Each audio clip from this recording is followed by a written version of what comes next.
ایک مجاہد کو لایا جائے گا. سرکار فرماتے اللہ کے راستے میں لڑنے والا، جہاد کرنے والا. فرمایا گا بھائی تو نے زندگی کیسی گزاری ہے؟ مولا میں تیرے راستے میں نہ سردی دیکھی، نہ گرمی دیکھی، نہ صبح دیکھی، نہ شام دیکھی، نہ دھوپ نہ چھاؤں. میں تیرے دین کی خاطر نکلا، جہاد کیا، لڑا، مرا، مارا. فرمایا نیت کیا تھی؟ مرنے میں، مارنے میں، لڑنے میں، نکلنے کے پیچھے نیت کیا تھی؟ یہی تھی نا کہ لوگ تجھے کہیں جی بڑا بہادر ہے، بڑا جرری ہے، کیا بات ہے اس کی، بڑا مرد ہے، بڑی مردانگی ہے، اسی لیے کیا تھا. فرمایا وہ تیری بلے بلے میں نے دنیا میں کروا دی تھی، وہ تیرے نعرے دنیا میں لگ گئے تھے، اب میرے پاس کیا لینے آئے ہو؟ پکڑ کے لے جاؤ جہنم میں، اس کا میرے پاس کوئی حصہ نہیں. دیکھیں نیت کا خالص ہونا یہ بڑا ضروری ہے، بے حد ضروری ہے. اللہ ہمارے عمل کو نہیں دیکھتا، ہماری نیتوں کو دیکھتا ہے. اس لیے سرکار فرماتے ہیں نیت المؤمن خیر من عملہ، مومن کی نیت اس کے عمل سے اچھی ہوتی. اب آقا کا یہ فرمان میں سمجھتا ہوں یہ ایسا ہے کہ جس پر ایک مومن پوری زندگی گزار سکتا ہے. نہیں مجھے تسلی نہیں ہوئی، میں دوبارہ سبحان اللہ. مثلا سرکار کا ایک اور فرمان ہے، میرے اور آپ کے آقا فرماتے ہیں تم میں سے کوئی شخص اس وقت تک مومن نہیں ہو سکتا جب تک اپنے بھائی کے لیے وہی شے پسند نہ کرے جو اپنے لیے کرتا ہے. سبحان اللہ سبحان اللہ سبحان اللہ. اس آئیاں دا ایک فرمان ایسا ہے کہ جس سے بندہ پوری حیاتی گزار سکتا ہے. سبحان اللہ. بولے گزار سکتا ہے کہ نہیں گزار سکتا؟ ایک فرمان. میرے اور آپ کے نبی کا ایک اور فرمان ہے، سرکار فرماتے ہیں خیرکم من خیرکم لأہلہ. اس کی تو ہمیں ویسے بھی ضرورت ہے. سرکار فرماتے ہیں تم میں سے بہتر وہ ہے، اچھا وہ ہے جو گھر والوں کے لیے اچھا ہے. سبحان اللہ. باہر تو ہمارے بڑے بڑے اشتہار بھی لگ جاتے ہیں، پینافلیکس بھی لگ جاتے ہیں، نعرے بھی لگ جاتے ہیں، بلے بلے بھی ہو جاتی ہے، واہ واہ بھی ہو جاتی ہے. یہ نعرے کسی کام کے نہیں ہیں اگر میں گھر کے میدان میں فیل ہوں تو. اگر گھر کے نظام میں صفر ہوں تو باہر میرے نعرے، میرے اشتہار، میرے پینافلیکس کسی کام کے نہیں. سرکار فرماتے ہیں تم میں سے بہتر وہ ہے جو گھر والوں کے لیے اچھا ہے. یہ میرے اور آپ کے نبی کا ایک ایسا فرمان ہے جس پر کوئی مومن کاربند ہو جائے تو پوری زندگی گزاری جا سکتی. سبحان اللہ. سبحان اللہ. ایک فرمان. ایک صحابی حضور کی بارگاہ میں حاضر ہوئے، بوڑھے تھے، ضعیف تھے. حضور میں بار بار حاضر نہیں ہو سکتا، کوئی ایک کام صرف مجھے ایسا بتا دیں، ایک کام جو میں کروں ادھر مجھے موت کی آخری ہچکی آئے، ادھر میری سانس کی ڈور ٹوٹے، اگلے ہی لمحے اللہ مجھے اپنی رضا کی سند عطا کر. سبحان اللہ. آقا ایک کام بتائیں، میں بار بار نہیں آ سکتا. سرکار نے فرمایا اچھا پھر اپنی زبان کو تر رکھنا. سبحان اللہ. زبان کو تر رکھنا. تر. حضور کس چیز سے تر؟ فرمایا بذکر اللہ، اللہ کے ذکر سے اپنی زبان کو تر رکھنا، کبھی ذکر سے خشکی نہ آنے دے. سبحان اللہ. سبحان اللہ. اٹھ کے چلے گئے، بس اپنی زندگی لا الہ الا اللہ پہ گزارتے. سبحان اللہ. ایک ایک چونکہ ہم دیکھیں، ہم تو چونکہ پیدا ہی کلمہ پڑھنے والوں کے گھر میں ہوئے. سبحان اللہ. تو یہ ویسے انسان دی فطرت ہے، انسانی فطرت ہے، جو شے اس کو بغیر محنت کے مل جائے نا اس کی پھر قدر نہیں ہوتی. نہیں منیے تو باویں نہ منیے، انسان دی فطرت ہی یہی ہے. جو چیز اس کو بنی بنائی مل جائے نا فی سبیل اللہ مفت میں، کیونکہ ابا بھی مومن، اماں بھی مومنہ، دادا، چچا، پھوپھی، تائی، چچی، خالو سارے کلمہ پڑھنے والے، دادا، نانا آ گئے. سبحان اللہ.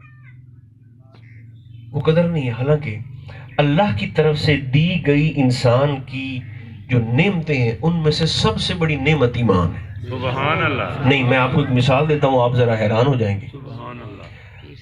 ایک لاز سے سوچو نا، اس بندے دی عقل کیڑی معوف ہے، وہ بندہ کتنا ذہنی طور پر سوچ کے لحاظ سے، نصیر الدین صاحب وہ بندہ کتنا جکڑا ہوا ہے کہ جس بندے کے پاس MBBS کی ڈگری ہے، PhD کی ڈگری ہے، انجینئرنگ کی ڈگری ہے اس کے پاس، مگر بیٹھا گائے کا پیشاب پی رہا ہے. ایمان کی دولت عرض کر رہا ہوں. ڈگریوں کے انبار لگے ہوئے ہیں، خود یونیورسٹی میں پروفیسر ہے، ہزارہا اسٹوڈنٹس کو پڑھاتا ہے، بظاہر علم کا ڈھیر اور انبار لگا ہوا ہے، لیکن خود بیٹھ کر کیا کرتا ہے؟ صبح بھی اور شام بھی اپنے گھر میں، اپنے مندر میں گائے کا پیشاب چھڑکتا بھی ہے، گائے کا پیشاب گلاس بھر بھر کے پی بھی جاتا ہے۔ اچھا، یہ اس MBBS کا حال ہے جو ایمان کی دولت سے محروم ہے۔ ادھر ہمارا انگوٹھا چھاپ جس کے دل میں ایمان کی دولت موجود ہے، آپ اس کے سامنے گائے کا پیشاب کا نام بھی لیں 3 دفعہ الٹی کر دے گا۔ یہ جو طبیعت کی نفاست ہے نا، اسے ایمان کہتے ہیں۔ سبحان اللہ، سبحان اللہ۔ اس لیے میرے اور آپ کے آقا نے ایسے بیت اللہ شریف کا طواف کرتے ہوئے ایسے اشارہ کیا تھا کعبۃ اللہ کو۔ سبحان اللہ، ہن تو راہ بھی کھل گئے۔ سبحان اللہ، ایسے اشارہ کیا سرکار نے کعبۃ اللہ کو طواف کرتے ہوئے، اور سرکار نے فرمایا اللہ کے گھر بیت اللہ تو بھی بڑی عزت والا، بڑی شان والا، بڑی سطوت والا، بڑی رفت والا ہے، مگر میرے مومن کے خون کی عزت اللہ کی بارگاہ میں تیری عزت سے کہیں زیادہ بڑھ کر ہے۔ یہ ایک مومن کا اعزاز ہے۔ ہماری مصیبت یہ ہے ہم نے ساری زندگی جٹ بٹ ہونے پہ فخر کیا ہے، مومن ہونے پہ کبھی ہم نے ناز نہیں کیا، چونکہ یہ وہ نعمت ہے جو ہمیں ایسے ہی مفت میں مل گئی ہے۔ جنہوں کملے ہوئے رب رب ہے نا، سبحان اللہ، آپ سننے کے موڈ میں نہیں لگ رہے۔ سبحان اللہ، او بیلیو دربار محمد شاہ رنگیلا کے پڑوس میں رہنے والوں، جنہوں رب کھپڑ نہ لب ہے تے کملے ہوئے لب ہے نا۔ سبحان اللہ، میں آپ کو ایک کتاب ہے مجھے خدا کیسے ملا، سبحان اللہ، شوق ہے تو میں سنا دیتا ہوں۔ سبحان اللہ، یہ کتاب کا نام بھی لے دیں ذرا، کتاب کا نام کیا ہے؟ مجھے خدا کیسے ملا؟ کیسے ملا۔ برطانیہ میں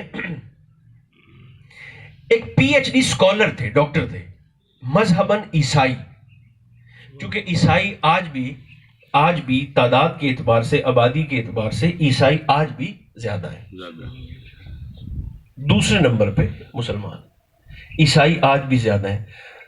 2000 میں، سن 2000 میں اس بات پر تحقیق ہوئی، چلو گل اوکھی نہ ہو جاوے، ایک ہوتا ہے بندے دا فرسٹ نیم، آپ کے پاسپورٹ پر لکھا ہوتا ہے فرسٹ نیم، دوسرا ہوتا ہے سر نیم، دعا حصہ نہ آتا۔ مثلا ایک شخص اب حاجی صاحب ہیں، ان کا پہلا نام فرسٹ نیم ہے سعید، دوسرا نام ہے اقبال۔ بے شک، سبحان اللہ، یہ حافظ جی ہیں، ان کا پہلا نام ہے نصیر، دوسرا نام ہے احمد۔ بے شک، بات پہنچی کہ نہیں؟ سبحان اللہ، سن 2000 میں اس بات پر ریسرچ ہوئی کہ دنیا میں سب سے زیادہ رکھا جانے والا فرسٹ نیم پہلا نام کون سا ہے اور سر نیم دوسرا نام کون سا ہے؟ سبحان اللہ، سبحان اللہ۔ سن 2000 میں اس وقت پتا چلا، چونکہ عیسائی زیادہ ہے، پتا یہ چلا کہ پہلا نام جو سب سے زیادہ رکھا جا رہا ہے دنیا میں وہ ہے جان، اور دوسرا نام ہے کرائسٹ، عیسیٰ علیہ السلام کی نسبت کی۔ جان پہلا نام ہے اور کرائسٹ دوسرا نام ہے۔ پھر یہ تحقیق 19 سالوں کے بعد 2019 میں ہوئی۔ سبحان اللہ، اب ذرا دیکھیں 19 سالوں کے بعد اب سب سے زیادہ رکھا جانے والا نام کون سا ہے؟ اب میں چہروں کی زیارت بھی کرنے والا ہوں، یہ بتا کر اور سنا کر۔ 2019 میں جب اس بات پر ریسرچ ہوئی کہ دنیا میں سب سے زیادہ رکھا جانے والا فرسٹ نیم کون سا ہے اور سر نیم کون سا ہے، تو تحقیق سر کے بل الٹی آ گئی پہلی سے۔ دنیا میں سب سے زیادہ رکھا جانے والا پہلا نام محمد تھا اور دوسرا نام حسین تھا۔ زور سے بولو۔ پہلا فرسٹ نیم محمد اور سر نیم حسین۔ سبحان اللہ، اچھا، اب برطانیہ میں مجھے خدا کیسے ملا؟ سبحان اللہ، سبحان اللہ، سبحان اللہ، رب سوٹڈ بوٹڈ بندیاں نو نہیں لبدا، او کملے ہویا لبدا ہے۔ سبحان اللہ، بے شک، یہ اس کی ویسے کرم نوازی ہے کہ سوٹڈ بوٹڈ بندیاں نو بھی لب جاوے، سبحان اللہ، اپنا آپ آشکار کر دے تو اس کی مہربانی ہے، کریمی ہے، مگر بغیر دیوانگی کے نہیں ملتا۔ یونیورسٹی میں برطانیہ میں پروفیسر تھے PhD، وہ کہتے ہیں میں پڑھ لکھ بھی گیا، میں نے بڑی تعلیم بھی حاصل کر لی، بات میں نے کوئی اور شروع کی تھی، اس طرف آ گئی ہے، تو اب چلو چونکہ آ گئے ہیں تو پھر قبول کر لیں. وہ کہتے ہیں مجھے میں پڑھتا رہا مگر ایک چیز ہوتی ہے دل کا سکون, سبحان اللہ. اطمینان. وہ کہتے ہیں مجھے وہ میسر نہ آیا پڑھ لکھ کر بھی. 55 سال میری عمر تھی, توجہ ٹوٹ گئی تو بات ضائع ہو گئی. سبحان اللہ. 55 سال. وہ کہتے ہیں میں نے مختلف مذاہب کا مطالعہ کیا, میں یہودیوں کو بھی دیکھتا رہا, میں عیسائیوں کو بھی دیکھتا رہا, میں نے ہندوؤں کو بھی دیکھا, میں نے سکھوں کو بھی دیکھا, میں نے مسلمانوں کو بھی دیکھا. سبحان اللہ. سبحان اللہ. جلدی کریں بھائی, جلدی کریں, آپ نے جو کرنا جلدی کریں. سبحان اللہ.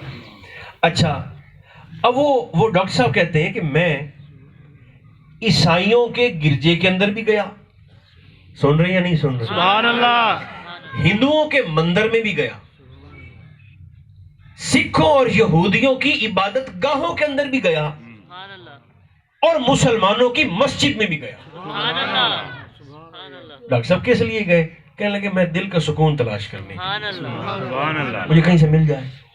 لیکن وہ کہنے لگے وہ جو میں ڈھونڈتا تھا نا, ایک روح کی تسکین, دل کا سکون, من کی ٹھنڈک, وہ نہ تو مجھے ہندوؤں کے مندر میں ملی, نہ مجھے عیسائیوں کے گرجے میں ملی, عیسائی تو تھا میں بائی برتھ جماندروں پیدائشی, نہ مجھے سکھوں اور یہودیوں کی عبادت گاہوں میں ملی. تو ڈاکٹر صاحب آپ کو پھر من کا سکون کہاں سے ملا؟ وہ کہتے ہیں مجھے من کا سکون ملا ہے تو مسلمانہ دی مسیح جو لبا. سبحان اللہ. سبحان اللہ. اچھا, کہتے ہیں میں کلمہ پڑھ کے میں مسلمان ہو گیا. اب پہلے نام اور تھا, اب جب کلمہ پڑھ لیا تو میرا نام رکھا گیا ڈاکٹر محمد ہارون. سبحان اللہ. سبحان اللہ. کلمہ پڑھ لیا, بڑا خوش تھا, اطمینان ہو گیا. کہنے لگے اب جب میں کلمہ پڑھ کے مسلمان ہوا تو مجھے پتا چلا کہ یہ تو اندر بڑی ساری مصیبتیں ہیں اللہ. مسلمانوں کے اندر. بھائی کیا ہوا؟ کہنے لگے یہ تو مسلمانوں کے اندر کلمہ پڑھنے والوں میں کوئی اپنے آپ کو اہل حدیث کہتا پھرتا ہے, کوئی دیوبندی کہتا پھرتا ہے, کوئی شیعہ کہتا ہے اپنے آپ کو, کوئی اہل سنت کہتا ہے. اب میں اس ٹو میں لگ گیا کہ ان میں سے ٹھیک کون ہے. سبحان اللہ. سبحان اللہ. کیونکہ خود صاحب عقل تھے, پڑھے لکھے تھے, پہلے 55 سال میں مذہب کو ڈھونڈتا رہا, رستہ مجھے مل جائے. رستہ مل گیا, میں کلمہ پڑھ کے مسلمان ہو گیا. اچھا, کہتے ہیں اگلے 12 سال میں نے اس بات پر تحقیق کی کہ ان چاروں میں سے ٹھیک کون ہے, مجھے کس طرف جانا چاہیے جہاں مجھے دل کا اطمینان مل جائے. اب آپ حیران ہو گئے. وہ کہنے لگے کہ میں 3 سال وہابی بنا رہا, 3 سال دیوبندی بن کے میں نے چلے بھی کاٹے, 3 سال میں شیعہ بن کے ماتم بھی کرتا رہا. کہنے لگے مگر وہ جو سکون میں ڈھونڈتا تھا نا وہ مجھے نہیں ملا. اچھا ڈاکٹر صاحب پھر آپ کو سکون کہاں سے ملا؟ کہنے لگے بالآخر ایک دن نا میں ایک مسجد میں چلا گیا اور وہاں پر ایک محفل ہو رہی تھی. میں نے لوگوں سے پوچھا یہ کیسی محفل ہے؟ انہوں نے کہا غوث کی 11ویں کی محفل ہو رہی ہے. سبحان اللہ. سبحان اللہ. یہ ہمارے غوث اعظم کی 11ویں کا پروگرام ہے, آپ آ کے بیٹھ جائیں. تشریف لائیں. ایک دوست نے مجھے دعوت دی. تو ڈاکٹر صاحب کہتے ہیں ڈاکٹر محمد ہارون کہ میں وہاں چلا گیا اور میں جا کر بیٹھ گیا. وہاں تلاوت ہوئی, پھر نعت خوانی ہوئی, پھر سرکار غوث اعظم کے افکار پر خطابات ہوئے, پھر آخر میں قصیدہ غوثیہ, پھر ختم شریف, پھر سلام. کہنے لگے وہ سکون جو میں 65 سال سے ڈھونڈ رہا تھا, غوث کی کھیر کا پہلا لقمہ میرے پیٹ میں گیا ہے. اللہ نے میرے من کو اطمینان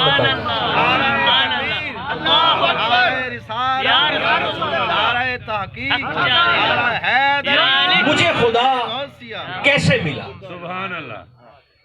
تو مجھے خدا ایسے ملا, سبحان اللہ. کھپڑ نال, محنت نال. تو ہمیں تو اس کی کرم نوازی, ہمیں تو ابا جی نے پڑھا دیا بیٹے پڑھو لا الہ الا اللہ, اماں نے پڑھا دیا بیٹے پڑھے محمد الرسول اللہ, تو ہم کلمہ پڑھ کے مسلمان ہو گئے. ورنہ ایک فرمان بھی اگر کوئی شخص صاحب ایمان ہاتھ میں قابو کر لے تو اس پر پوری زندگی گزاری جا سکتی ہے. صبر ایسی شے ہے جس کا ذکر اللہ نے ایک دفعہ نہیں, قرآن میں 100 دفعہ کیا, 100 مرتبہ. میں آخری جملے کہنے لگا ہوں. دیکھیں اگر ہم بڑی باتیں لمبی چوڑی نہ کریں, صرف اسی ایک صفت صبر کو اپنی طبیعت میں داخل کر لینا, مزاج میں, تو ہمیں لگے گا کہ ہماری زندگی سے بے سکونی ہٹتی جا رہی ہے اور سکون بڑھتا جا رہا ہے. اس کی اہمیت کو سمجھنے کے لیے یہیں بیٹھے بیٹھے سر کی آنکھ سے نہیں دل کی آنکھ سے دیکھیں ذرا کربلا کا منظر. میدان کربلا میں مقابلہ تیر کا تیر کے ساتھ نہیں تھا, بے شک ایسا ہی ہے, تلوار کا تلوار کے ساتھ نہیں تھا, ہتھیار کا ہتھیار کے ساتھ یا نیزے کا نیزے کے ساتھ مقابلہ نہیں تھا. میدان کربلا میں مقابلہ تھا ظلم کا صبر کے ساتھ. سبحان اللہ. ایک طرف ظلم کی انتہا تھی اور دوسری طرف صبر کی معراج تھی. بے شک. ظلم سے جب ٹکرایا نا صبر سے تو اس کا نتیجہ کیا نکلا؟ ظلم نکارے اور ڈھول بجانے کے باوجود ہار گیا اور صبر کٹ جانے کے باوجود جیت گیا. سبحان اللہ. جب شام کے بازار میں دربار میں پہنچے تھے دمشق میں تو یزید کے ہرکاروں نے نکارے بجائے ڈھول بجائے تھے. یزید کے ہرکاروں نے تو یزید نے ایسے بیبیوں کے اندر بیٹھے ہوئے بی بی زینب سے مخاطب ہو کر دربار میں کہا تھا یہ سنیں یہ میری فتح کا اعلان ہو رہا ہے. ڈھول کی طرف اشارہ کر کے کہا سنیں یہ میری فتح کا اعلان ہو رہا ہے. اذان عصر کا وقت ہوا, دمشق کی مسجد سے اذان کی آواز آئی, ڈھول خاموش ہو گئے. بی بی زینب اٹھ کے کھڑی ہوئی اور آپ نے بڑے دربار میں للکار کر یزید سے کہا یہ سن میرے بھائی حسین کی فتح کا اعلان ہو رہا ہے. تیرے ڈھول تاشے خاموش ہو جائیں گے, میرے حسین کی عظمت کا پھریرا قیامت کی صبح تک لہراتا رہے. پیچھے وجہ کیا تھی؟ میرے اور آپ کے نبی کی تربیت سبحان اللہ اور صبر. بے شک. ہر باپ دعا کرتا ہے یا اللہ میری اولاد کو رزق میں برکت دینا. سرکار کی دعا اس سے یکسر مختلف تھی. میرے اور آپ کے آقا دعا کرتے تھے مولا میری اولاد کو ایک وقت کا کھانا دینا, ایک وقت کا فاقہ دینا. سبحان اللہ. مجھے ان کے لیے مال میں کثرت نہیں چاہیے. تو حبیب پھر کیا چاہیے؟ مولا مجھے ان کے لیے ایمان میں استقامت چاہیے. سبحان اللہ. جب ایمان پر امتحان آئے تو یہ ڈگمگائیں نہیں. صبر. جو مرحوم کے پسماندگان ہیں ان کے لیے بھی, پیار کرنے والوں کے لیے بھی, میرے لیے بھی, آپ کے لیے بھی, جتنی زندگی ہماری باقی رہ گئی, کچھ بندے زندگی دی پیشی کیتی بیٹھن, کچھ دیگر تے کچھ مغرب دے نیڑے. ہم میں سے خدا کرے شخص مر جاتا ہے شخصیت نہیں مرتی, اس کا کردار زندہ رہتا ہے, اچھا ہو تب برا ہو تب. اللہ مجھے اور آپ کو لوگوں سے رب رسول سے حیا کی توفیق عطا فرمائے, ہم سب کا خاتمہ ایمان پر فرمائے. صلی اللہ تعالی علی خیر خلقہ محمد و آلہ و اصحابہ اجمعین برحمتک یا ارحم الراحمین.